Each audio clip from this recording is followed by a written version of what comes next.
it's Liz Yuille from Old Stables Crafts. Thank you very much for joining me again today. Today I have got the lovely Christmas Traditions punch box.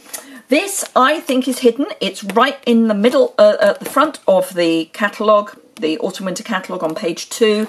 But I think it's kind of hidden because I think it's sort of, oh look, there's a nice pretty picture and let's get into the catalogue.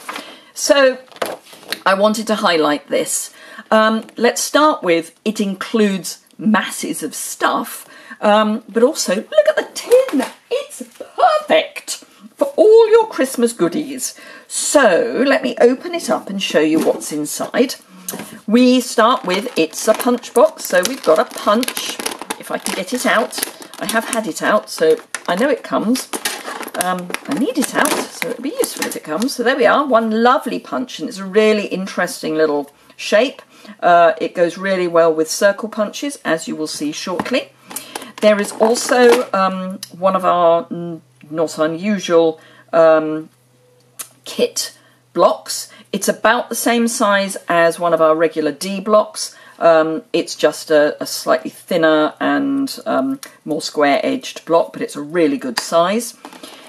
Lovely, lovely stamp set. Let me bring something in that's white and turn it the right way up. So we've got Peace and Joy, Jingle All the Way, Sending Christmas Wishes, May Your Season Be Merry and Bright, Have a Holly Jolly Christmas, and Let Heaven and Nature Sing. So some really lovely stamps there. And 2 ink spots. We have, whoops, they don't want to come out either.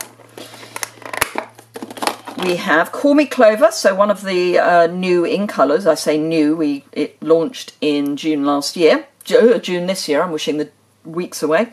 So Call Me Clover and Real Red, so 2 really great Christmas colours, but also great for other crafting. Personally, because I've got all of the inks, I won't open these. I'll keep them for if I want to craft on the go, because it then means I can take just these rather than the full-size ink pads, so really great for that too. But that's just me.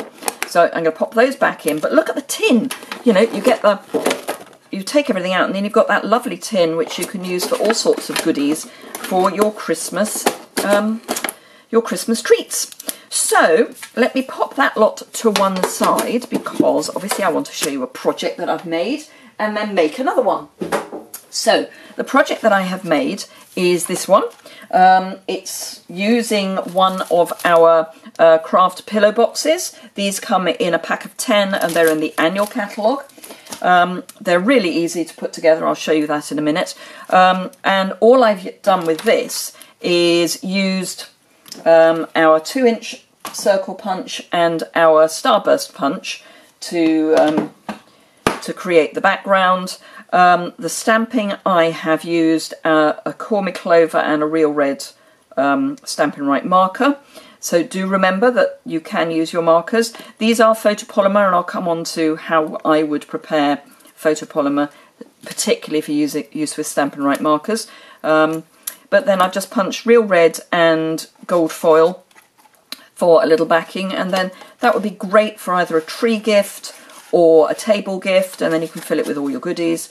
And then this is the cotton Real Red ribbon from the annual catalogue. You could switch it for the new satin ribbon that is in the Autumn Winter catalogue, which is this one, which we call mixed satin. But I just wanted to feature the Real Red cotton ribbon because it's a good ribbon, and particularly for Christmas. So let's make one together.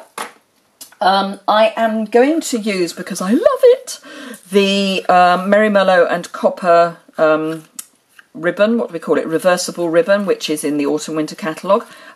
So just because it comes with Real Red and Call Me Clover, don't think that these are the only colours you can use. You can use whatever colours you want. So I've got a Merry Mellow ink pad.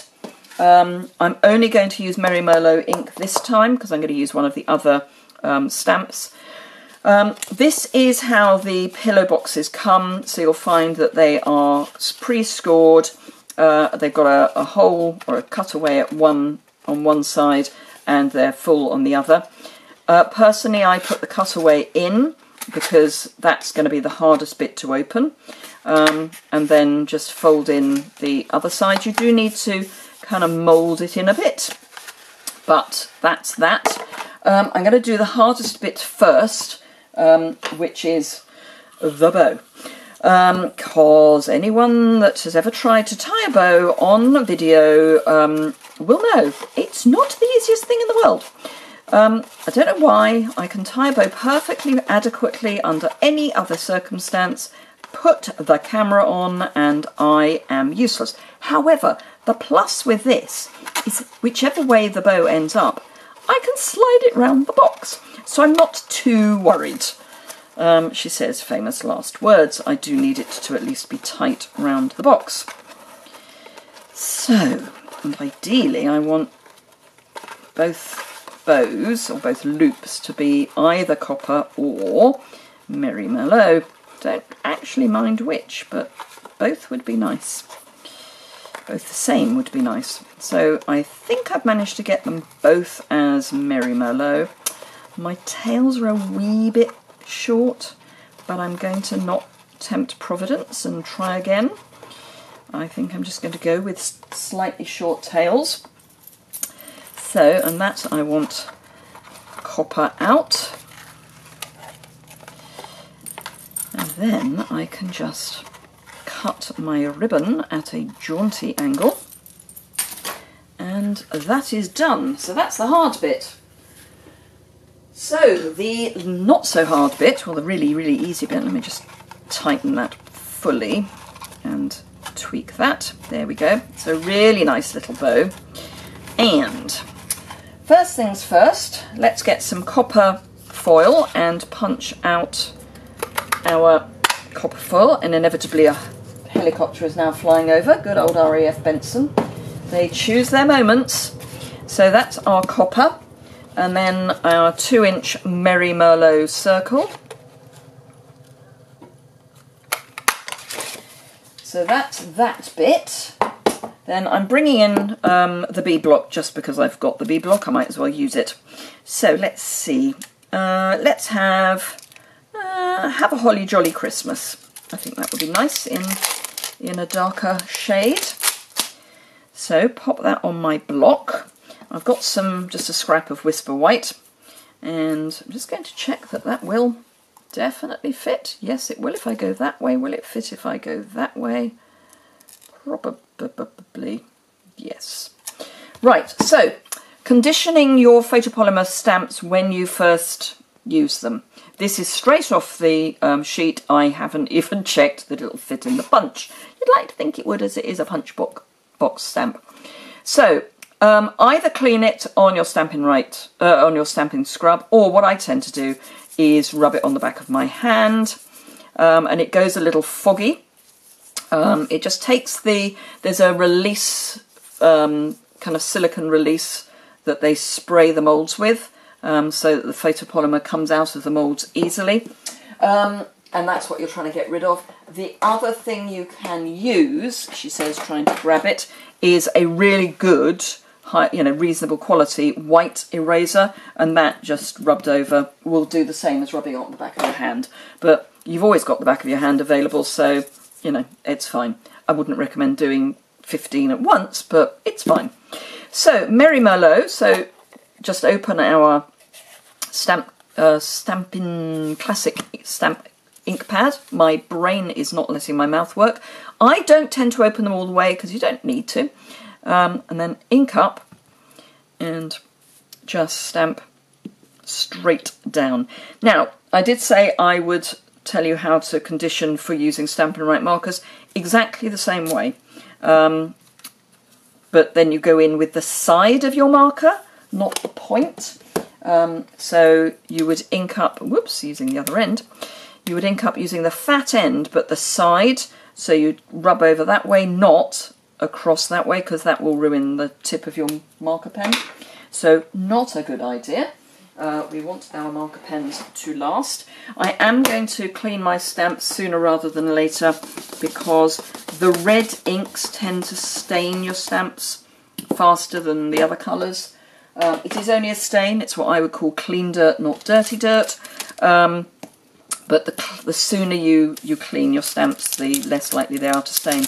The colours that are particularly bad are things like Berry Burst, which has got a lot of that kind of pink dye in it, that pink shade in it.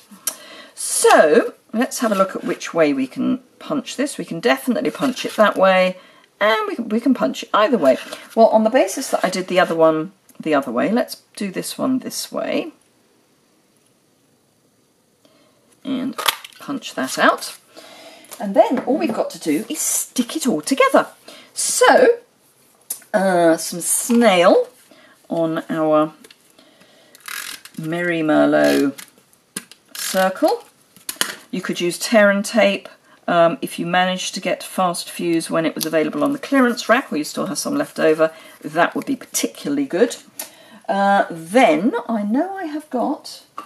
Oh, why can I never find anything when I know I've just put it down?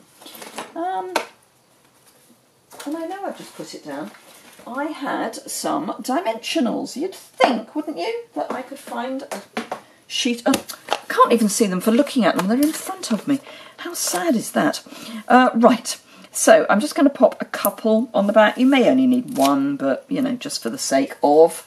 God, I really do need my brain examining, don't I? So, pop that in the middle. Comme ça. And then we just need, let's pop that properly in the middle, a couple of dimensionals either side of our ribbon on our box, and then take the tops off. This I find is an easier way to put the dimensionals on than trying to work out exactly where they need to go on the back of your circle. And then there you go. So, two really cute little table gifts, tree gifts, whatever you want. But I think it's just a gorgeous little set. So don't miss it. It's there, right at the front. And as I say, I think it's just going to get missed because it's just there. There is a whole thing about when you're putting magazines together that people read the right rather than the left. So anything on the left tends to get lost. So don't miss it. It's lovely. Thank you very much indeed for watching. I hope you found that interesting and fun.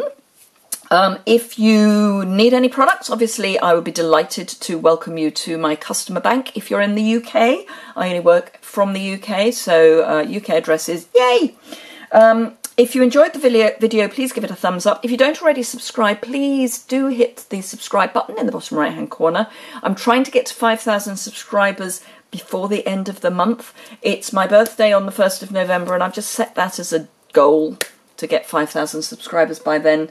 I just thought it would be a nice birthday present to me. So yes, if you want any products, the link to my online store is immediately below. If you want to have a bit more information and some close-up photographs, then the link to my blog is also below in the description bar, and there's a link to all of the products that I will have used will be listed there as well. Thank you very much indeed for watching, and I hope to see you again soon. Bye!